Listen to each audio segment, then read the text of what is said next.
Bonjour à tous les amis, j'espère que vous allez bien. Nouvelle petite vidéo avec Guillaume Pomade. Cette fois-ci, c'est moi qui présente vu que c'est lui qui était à la conférence de presse et qui a des choses à nous raconter. Guillaume, comment s'est passée ta conférence de presse de Carlo Ancelotti ce matin et l'entraînement aussi, justement.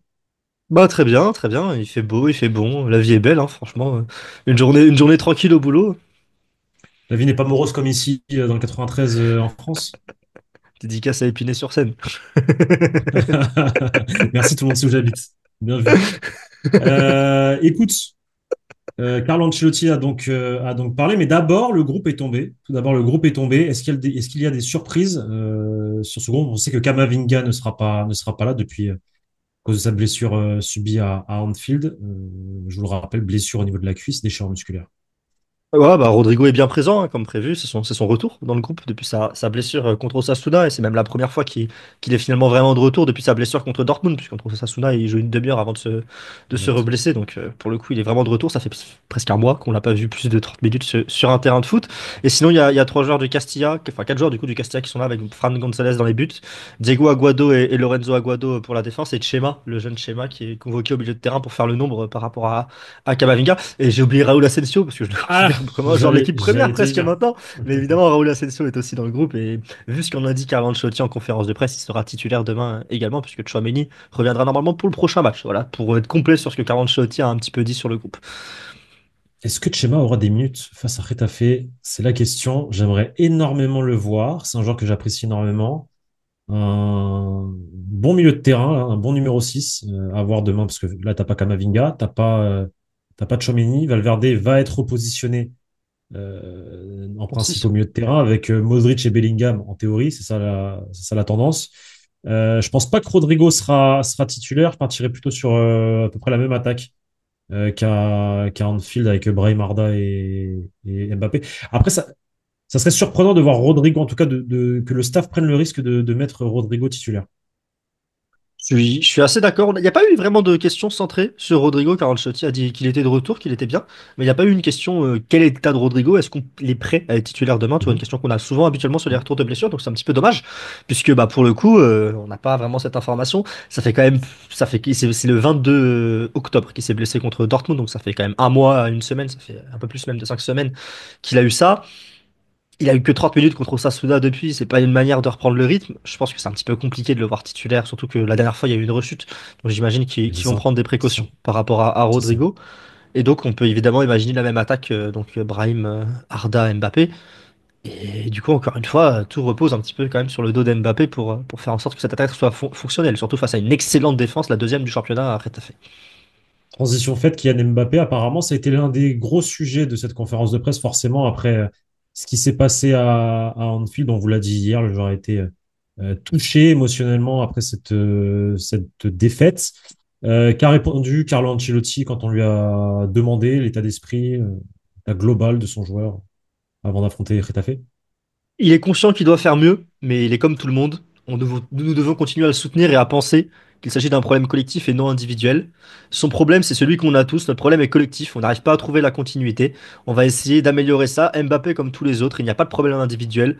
Il est toujours en train de s'adapter. Il a mis 8 buts, fait des passes décisives. Voilà, globalement, les déclarations pour faire un résumé de ce qu'a dit Carlo Ancelotti au sujet d'Mbappé. Il protège son joueur, il tape un petit peu en touche. Il dit quand même évidemment que Mbappé est conscient qu'il doit faire mieux. Donc c'est quand même, voilà, c'est quand même un élément pour le coup qui appuie un petit peu sur le mal-être, en tout cas on va dire la sensation qu'Mbappé a eu après sa contre-performance à Anfield et dont on a parlé dans la vidéo d'hier notamment. Donc il y a quand même ça qui est appuyé par Ancelotti, mais sinon globalement voilà, il dit pas il met pas toute la faute sur Mbappé, il dit pas tout est de la faute d'Mbappé ou quoi. Il dit clairement que c'est quelque chose de collectif, mais que lui, y compris bien sûr, doit faire mieux.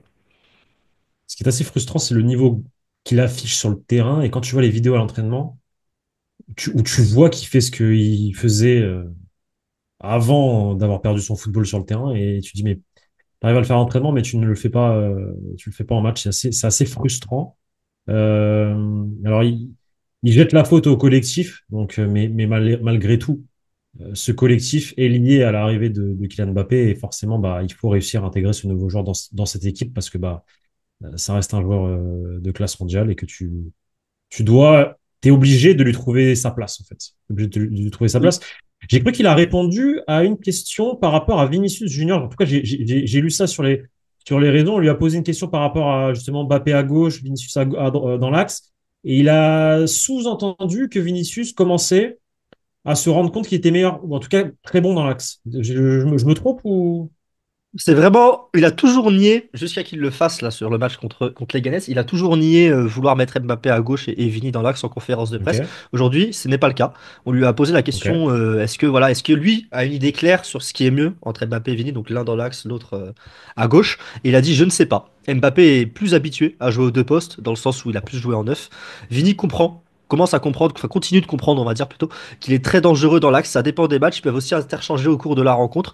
Donc on Mhm, est voilà, clairement sur un changement de position face à la presse de Carlo Ancelotti quant à ce sujet-là, sachant qu'on a vu sur les deux derniers matchs Mbappé être à gauche. Donc mhm. pour le coup, voilà, il y a un switch qui est en train de se faire par rapport à ça. Et on va voir au retour de Vinicius Junior si ça continue avec Vini dans l'axe, Mbappé à gauche. On va voir ce que donne Mbappé sur les prochains matchs. Il y a le fiasco d'Anfield, mais il y a maintenant des matchs de Liga pour se rattraper et pour montrer que qu'à gauche ça va mieux. On verra si c'est le cas. On verra dès demain contre Mhm. Retafe. Mais en tout cas, Ancelotti s'est exprimé à ce sujet-là pour la première fois avec une prise de position différente que ce qu'il a pu dire depuis le début de saison.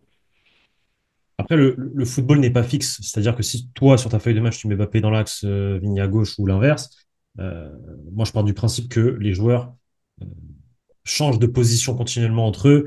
Tu peux même retrouver des fois Mbappé à droite, par exemple. Je pense que c'est quelque chose de réel.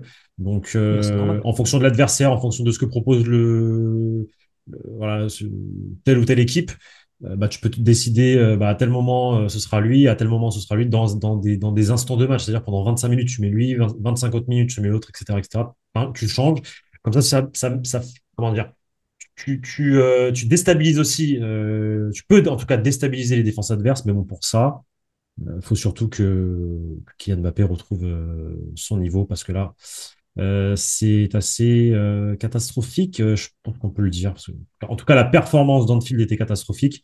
Leganés, il y a eu du mieux, mais bon, ça reste Leganés qui, à mon sens, n'a pas le niveau pour jouer en première division. Sujet suivant de ta petite vidéo que tu as faite à la Ciudad Real Madrid.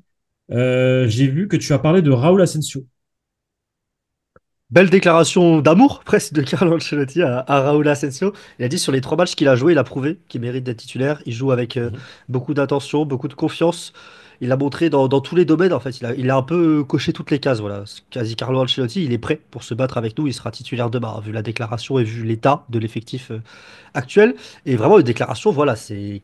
Il lui a fait confiance, Asensio lui a rendu sur le terrain et Carlo Ancelotti le félicite tout simplement en conférence de presse et indique que il prouve qu'il mérite d'être titulaire.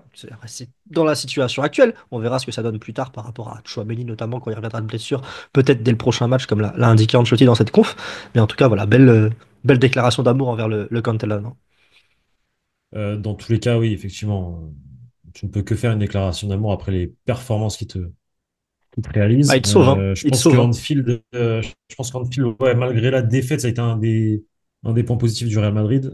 Là, il va jouer son premier match en tant que titulaire au Santiago Bernabéu. Et j'ai envie de te dire, et j'ai envie de vous dire que limite, parfois, pour certains joueurs, notamment les canteranos, t'es plus stressé à l'idée de débuter au Bernabéu qu'à Anfield, ou qu'à l'Allianz Arena, ou qu'à San Siro, parce qu'en fait, la pression pour un gamin qui a grandi, qui a fait toutes ses classes au Real Madrid et qui arrive au Santiago Bernabéu et qui doit faire ses preuves en tant que titulaire pour la première fois, c'est souvent un premier gros test aussi. Alors, heureusement, Bah, c'est C'est Retafe en face. Mais on va voir, en tout cas, ce caractère, cette force qu'il a montré face à Liverpool, faut qu'il la ressorte face à Retafe. Et comme il l'a fait face à Osasuna quand il est rentré à la 30e minute, je crois que c'était quelque chose comme ça. ouais, c'est ça, autour de Donc, la demi-heure de dans jeu. la Bah, continuité. c'est ce que tous les gamins du Castilla, enfin même de la Fabrica se mettent dans la tête, c'est entendre l'hymne et débuter la rencontre au Santiago Bernabéu, tu vois. C'est ça le vrai C'est aboutissement ça. du rêve. Même si C'est j'imagine ça. que Anfield est incroyable pour lui, même son Non, entrée bien, contre Osasuna aussi. complètement. Mais l'aboutissement du rêve, c'est entendre le à la Madridina Damas C'est ça. et de débuter la rencontre. Et je suis d'accord Et, dans ce et sens-là. On va voir ce que ça donne. Après, Retafe, pour le coup, c'est un bon adversaire pour bien s'exprimer défensivement, puisque logiquement, t'as pas exactement. grand-chose à faire face à Retafe.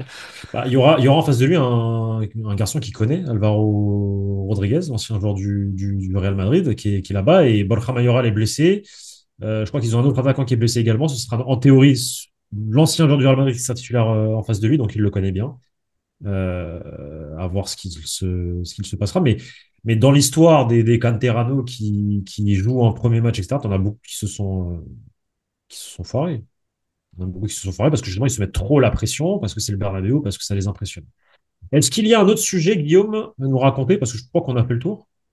Ouais, rapidement, une réponse sur Hendrick en une phrase. Si Ok. Hendrick est le joueur idéal pour gagner demain, il jouera. Voilà, donc réponse on ne peut plus, on ne peut plus pragmatique de la part de Carlo Ancelotti par rapport à Hendrick. Ça m'a presque amusé d'entendre ça. Et sinon, bon, il y a comme d'hab, il a botté en touche par rapport au mercato d'hiver. Il a dit c'est une perte de temps d'y penser maintenant. À la base, porte très bien, il Ok. sera bientôt de retour. Nous allons y réfléchir. Ok. Voilà. Ok. Les amis, il est 15h41. On est samedi après-midi et en Liga, le Barça perd 2-1 face à Las Palmas. Mais vous inquiétez pas, les amis, le Barça va gagner la Liga parce que le Barça est la meilleure équipe d'Espagne, même du monde à l'instant T, avec Marc Casado et Iñaki Peña, deux cracks absolus et des futurs joueurs de la sélection espagnole et qui gagneront la Coupe du Monde, bien entendu. Guillaume, merci à toi.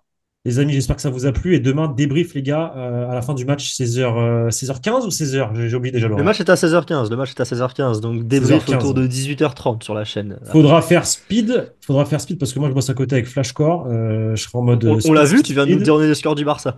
Voilà. Ouais, exact, c'est exact. Un Attends, flash score humain, Pablo. attends, c'est la 80e, les amis. C'est la 80e. Mais vous inquiétez pas, le Barça va gagner 3-2 face à Las Palmas. Ça veut rien dire. Écoute, Guillaume, merci à toi, les amis. À demain pour le Merci, Pablo. débrief. Face à Retafe. Ciao. Salut à tous, ciao.